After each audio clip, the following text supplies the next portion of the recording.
जगत के पंचभूतों का प्रेरणा स्रोत, पंचभूतों की सक्रियता का आधार और उनमें समाया हुआ। अरुंधति और वशिष्ठ एक दूसरे के प्रति समर्पित भाव प्रकट करते हैं।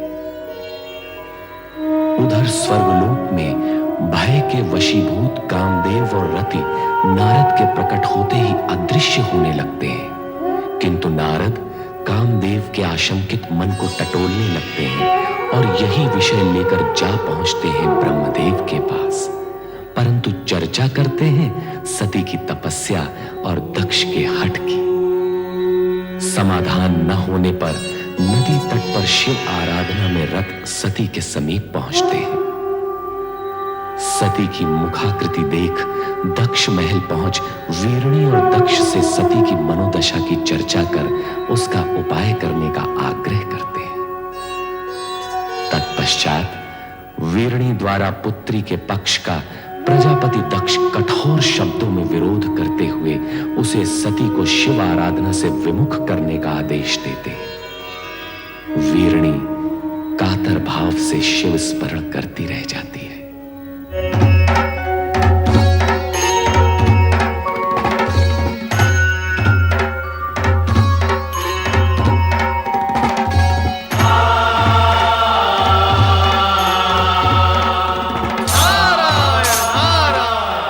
देवादिदेव सदाशिव के चरणों में नारद का प्रणाम।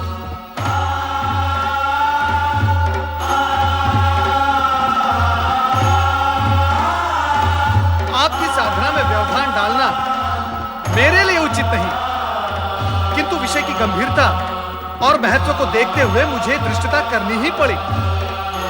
देवर्षि, जब आप स्वयं कह रहे हैं कि विषय महत्वपूर्ण और गंभीर है, तो आपने जो किया वो धृष्टता कैसे? अपने आने का मंतव्य बताइए।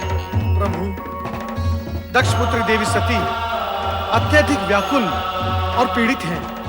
मुझसे उनकी यह दशा देखी नहीं गई और मैं आपके चरणों में चला आया। उनकी पीड़ा का कारण? नारायण नारायण, ये सर्वविदित है कि आप ही नटराज हैं, किंतु हे महेश्वर, नाट्य विद्या के प्रदर्शन के लिए यह समय उचित नहीं है। सब कुछ जानते हुए भी आपका अनभिज्ञ होने का नाटक देवी सती के कष्ट में और भी वृद्धि करेगा। आप तत्काल यह बताने की कृपा करें कि देवी सती और आपके विवाह के बीच भ्राता दक्ष का विरोध रूपी विघ्न जो आ रहा है, उसे विफल कैसे किया जाए, उसका उपाय क्या है? किसी भी प्रकार की दुविधा की स्थिति में नंदाव्रती कन्याओं की कामना पूर्ति का सर्वोत्तम उपाय है। हे देवऋषि, अब ये मत पूछ बैठेगा कि नंदाव्रत क्या है। हे देवेश्वर, आश्चर्य है, सृष्टि का भार स्वयं पर लिए हुए भी आप विनोदपूर्ण वार्तालाप कैसे कर लेते हैं? नारायण नारायण। देवी सती की आराधना का परिणाम क्या निकलेगा, यह जानना मेरे लिए तो असंभव है, किंतु हे महेश्वर, आपकी लीला आप ही जाने।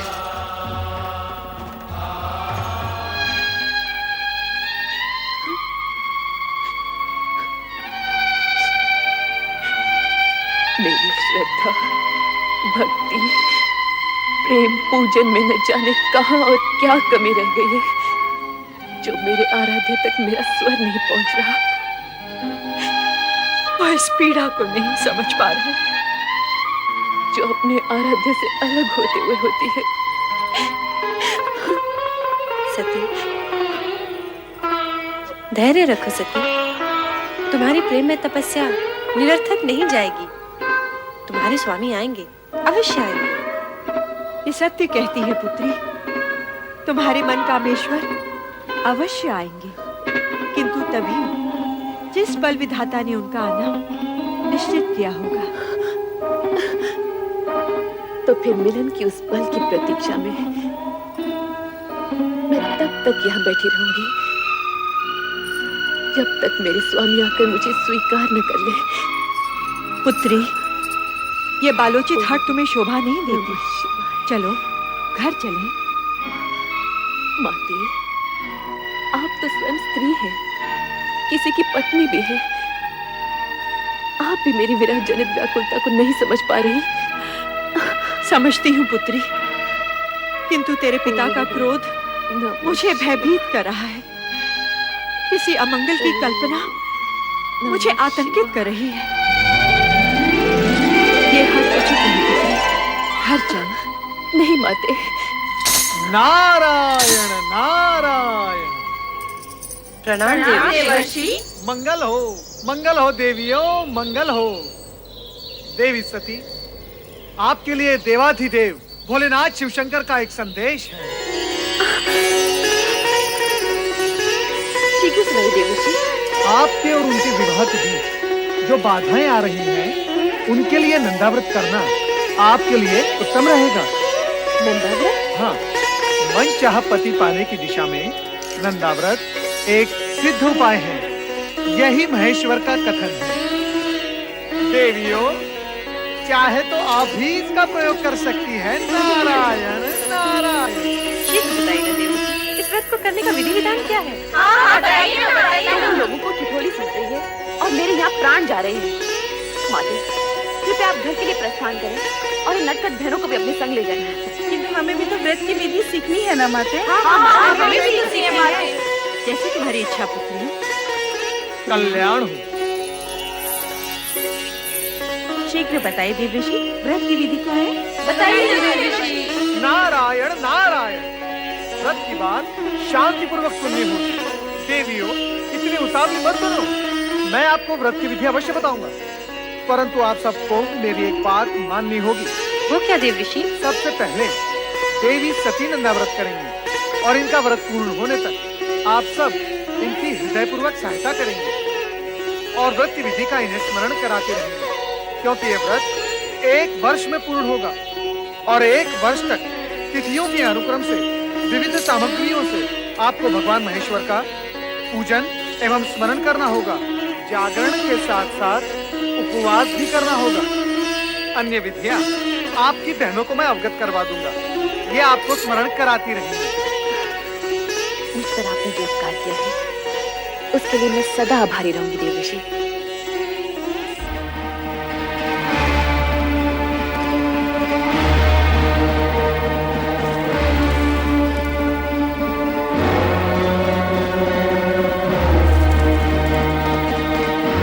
सुलेखा, सुलेखा, जी महाराज। तुम्हारी स्वामी कहाँ गई हैं? वो नदी स्नान को गई है महाराज। नदी स्नान? वो भी इस कुबेला में? नहीं नहीं, कदाचित वे राजकुमारी सती के साथ हैं। वो तो वहाँ नित्य जाती ही है ना। स्वामी नहीं आ गई महाराज। ठीक है, तुम जा सकती हो। महारानी, सती कहाँ है? वो अपनी बहनों के साथ संध्या भ्रमण के लिए गई है। संध्या भ्रमण? हाँ, या नदी भ्रमण? हम सभी नदी तट पर थे, मैं, सती और उसकी बहनें। परंतु महारानी, मेरी अन्य पुत्रियां और तुम तो आ गई हो। सती को अकेली कहाँ छोड़ आई? मैं जानता हूं महारानी कि सती वहां क्या कर रही होगी। वो वहां शिव नाम के खिलौने बनाकर उनके साथ खेल रही होगी। स्वामी, ऐसी बातें मुख पर न लाइए। शिव के प्रति सती की भावना को खेल न कहिए। महारानी, ये माना कि सती की आयु अभी उचित अनुचित का भेद करना नहीं जानती, परंतु तुम उसे प्रोत्साहन दे रही हो। तुम उसे जानबूझकर ऐसी दिशा की ओर जाने की अनुमति दे रही हो जहां दुख ही दुख है, कांटे ही कांटे हैं। स्वामी, यदि आप उसके पिता हैं, तो मैं उसकी माता हूँ। मैंने 9 महीने उसे गर्भ में रखा है, पालन पोषण करके बड़ा किया है। क्या मैं अपनी पुत्री को सुखी देखना नहीं चाहती? महारानी, यदि ऐसा होता तो तुम स्वप्न में भी अपनी पुत्री के लिए ऐसे पति के विषय में ना सोचती जो गृहस्थ धर्म का पालन करना ही नहीं जानता, जो पर्वत श्रृंखलाओं पर बैठा भभूति रमाए बागंबर लपेटे अपने भयंकर गणों के साथ योगियों जैसा जीवन व्यतीत कर रहा हो। ठीक है महारानी, ठीक है। मैं अभी इसी समय सती को बलपूर्वक यहां ले आता हूं। नहीं स्वामी, नहीं। मैं आपसे हाथ जोड़कर विनती करती हूँ, विधाता के लिखे को चुनौती मत दीजिए। सती की साधना भंग करके आपके भागी मत बनिए। आपका ये एकमात्र पाप आपके जीवन भर के पुण्यों का फल आपसे छीन लेगा। आप चिंता छोड़िए स्वामी, और परिस्थितियों की नौका को समय की धारा में छोड़कर निश्चित हो जाइए और सती को उसकी आराधना करने दीजिए स्वामी, सती को उसकी आराधना करने दीजिए।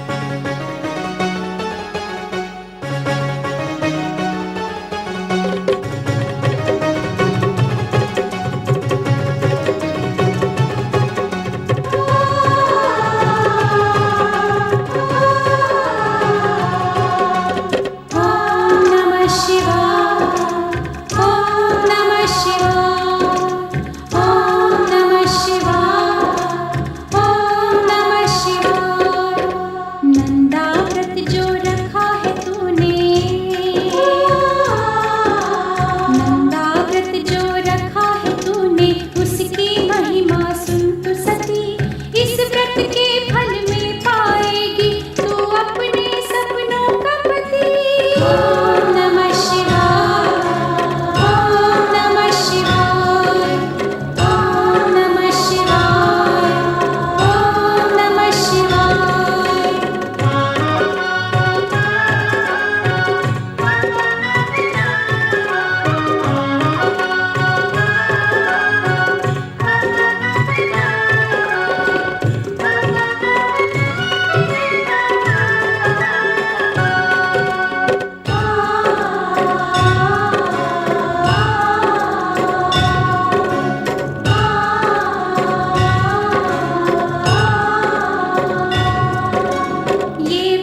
सती,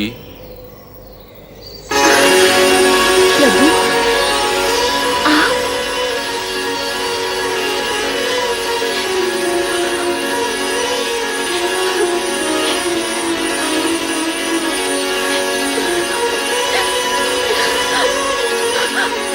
स्वामी, स्वामी, मैं आपके दर्शन पाके धन्य हुई स्वामी। उठो दक्ष पिता।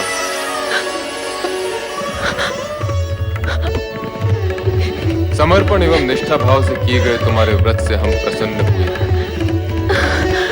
कहो दक्ष नंदिनी, किस प्रयोजन से तुमने इस कठोर व्रत का पालन किया? कहो अपनी मनोकामना। तुम अभीष्ट वर की अधिकारिणी हो। मुझे अभीष्ट वर प्राप्त होगा ना भगवान? अवश्य होगा। कहो दक्ष पुत्री, क्या इच्छा है? हे सर्वज्ञ सर्वव्यापी अंतर्यामी, मेरे मन का सत्यान से छिपा नहीं।